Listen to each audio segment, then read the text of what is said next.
Je voudrais intervenir sur la politique du Massif central en matière d'éco-construction.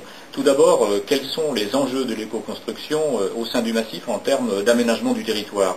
Il est évident que le Massif central dispose de ressources importantes en matière de matériaux, que ce soit des matériaux assez classiques comme la pierre, le bois, mais aussi des matériaux assez nouveaux qui commencent à apparaître dans l'éco-construction, issus de production, soit production céréalière, on n'en a pas beaucoup dans le Massif central, mais aussi des lignes à croissance rapide, à rotation rapide, qui permettent de valoriser certaines terres qui ont des difficultés actuellement à produire des revenus aux producteurs. Donc d'abord, valorisation des matériaux du Massif central, matériaux naturels.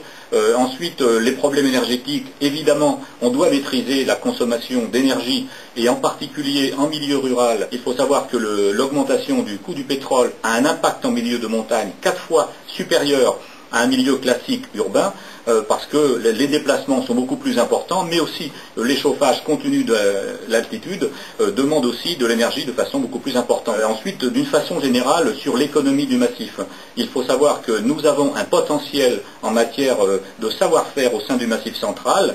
Le Massif central, c'est une zone relativement habitée en matière d'entreprise et d'artisanat. On retrouve à l'échelle du massif toute une richesse de savoir-faire dans les métiers de l'artisanat, et dans l'éco-construction, tous les métiers de l'artisanat peuvent être mis en œuvre pour l'éco-construction, et là on doit travailler dans ce sens, valoriser nos matériaux, valoriser nos savoir-faire pour créer des entreprises, mais aussi maintenir nos entreprises qui rencontrent également des difficultés dans la construction d'une façon générale. Eh bien, l'ADIMAC, par son savoir-faire de création de clusters, de dynamique par filière, a travaillé sur l'éco-construction, a rédigé un livre blanc sur l'éco-construction. Il présente 21 fiches actions qui permettent de voir quelles sont nos capacités de réaction par rapport à la formation, par rapport à la promotion des savoir-faire, par rapport aux expérimentations à conduire.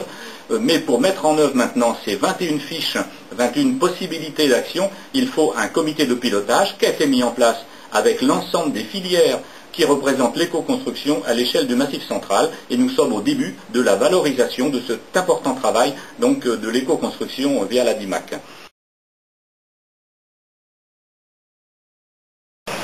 Les architectes, normalement, dans ce domaine du bâtiment, c'est les prescripteurs. C'est-à-dire, c'est ceux qui vont conseiller les maîtres d'ouvrage, qui vont leur proposer des solutions, qui vont faire l'intermédiaire avec les ingénieurs et avec les entrepreneurs.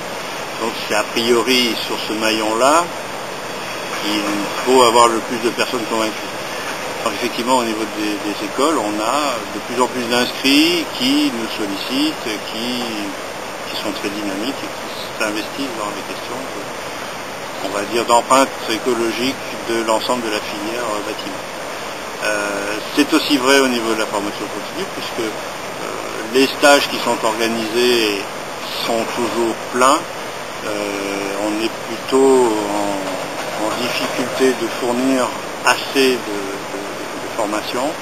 Les conférences, les rencontres sont toujours bien chargées en présence d'architectes, et on voit bien que les architectes commencent à bien s'organiser pour répondre à la demande. Et moi, l'un des rôles majeurs que j'explique à ma profession, c'est que si l'on veut initier des filières courtes dans le bâtiment, nous pouvons le faire simplement en prescrivant chacun une petite partie de matériaux en filière courte, parce qu'on ne va pas initier un marché à partir de rien du tout, on va initier un marché à partir d'une demande émergente de chaque projet, plutôt que quelques architectes très pointus font un projet de temps en temps, et ça ne va jamais faire un marché. Donc mon idée et l'idée d'un certain nombre d'architectes formateurs, c'est qu'on arrive à repérer un certain nombre de filières. Je pense bien sûr au bois en premier, comment utiliser le bois de qualité de nos régions, comment le valoriser, savoir où il se trouve, savoir sous quelle forme il se trouve. Tout ça, c'est des choses que les architectes peuvent comprendre, et là où on peut avoir un vrai rôle économique. La forêt représente 36% du territoire du Massif central et il faut savoir que nous valorisons au sein du Massif central un tiers de la croissance annuelle de bois, alors qu'au niveau national, nous en sommes aux 2/3. Donc un gros potentiel à l'échelle du Massif central, sous-utilisé, soit dans la construction, soit dans le bois énergie. Pour ça, il faut mobiliser les acteurs locaux, créer une réelle filière bois à l'échelle du massif, en partant des producteurs, des forestiers, des premières transformations, donc les scieurs, et la deuxième transformation. Il faut aussi arrêter d'importer des bois qui font des milliers de kilomètres venant de pays nordiques pour venir construire nos maisons qui commencent à se développer en bois dans le Massif central et travailler en boucle locale, travailler sur les bois produits dans le Massif central. À ce titre, une expérience a été mise en place tout à fait intéressante à Noiretable, où une plateforme bois a été créée et rassemble sur un même site 250 propriétaires forestiers, plusieurs scieurs, plusieurs transformateurs. Donc cette notion de boucle courte mise en place par une plateforme doit se développer à l'échelle du massif et nous travaillons actuellement pour développer ce type de plateforme sur d'autres régions du Massif central. Donc il y en a une première à Noiretable, il y en aura d'autres dans d'autres régions, de façon à avoir une cohérence d'intervention, une dynamique à l'échelle du Massif central sur la filière bois.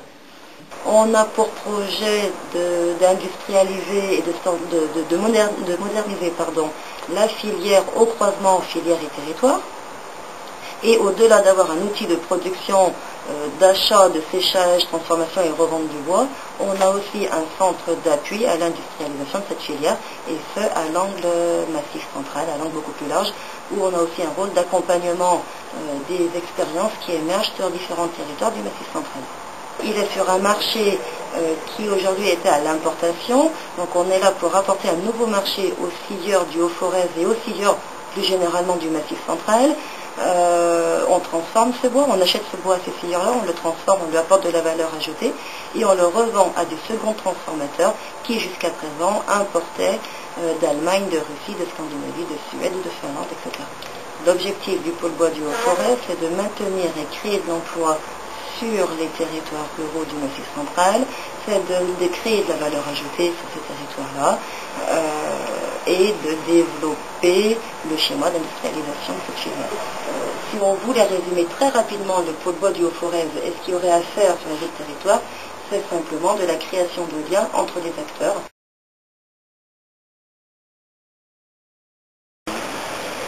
C'est vrai que l'organisation de l'ensemble de l'économie du bâtiment a besoin d'être modifiée. Ça, c'est profond que le reste, à la fois dans la relation maîtrise d'ouvrage, maîtrise d'œuvre, mais aussi dans la relation maîtrise d'œuvre-entreprise. On voit bien que les grandes avancées de Vorarlberg, par exemple, c'est Hermann Kaufmann, architecte, fils d'exploitant forestier et frère ou cousin d'un charpentier et d'un scieur. Et ensuite, avec une certaine puissance de feu qui fait que finalement, il y a aussi de maîtrise d'ouvrage dans la famille.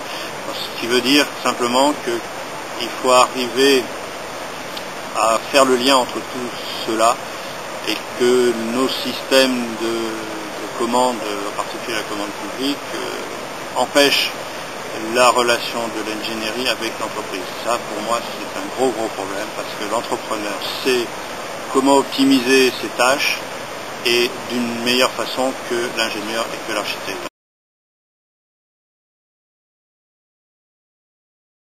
Il y a déjà dans la tradition locale de construction plein de techniques qui nous servent aujourd'hui à faire des recherches. On a le sentiment que ces matériaux anciens, semi-isolants, je dirais, c'est-à-dire isolants lourds, sont peut-être les meilleurs outils pour avoir des bâtiments peu consommateurs globalement. Alors je pense aux torchis, les vieux torchis, les maçonneries en pierre, je l'ai déjà dit, et puis les grosses épaisseurs de bois, les fustes ou des choses comme ça. On est devant des matériaux qui ont été utilisés de toute antiquité, on va dire, pour améliorer les bâtiments et qui finalement sont un peu le cœur de nos recherches aujourd'hui.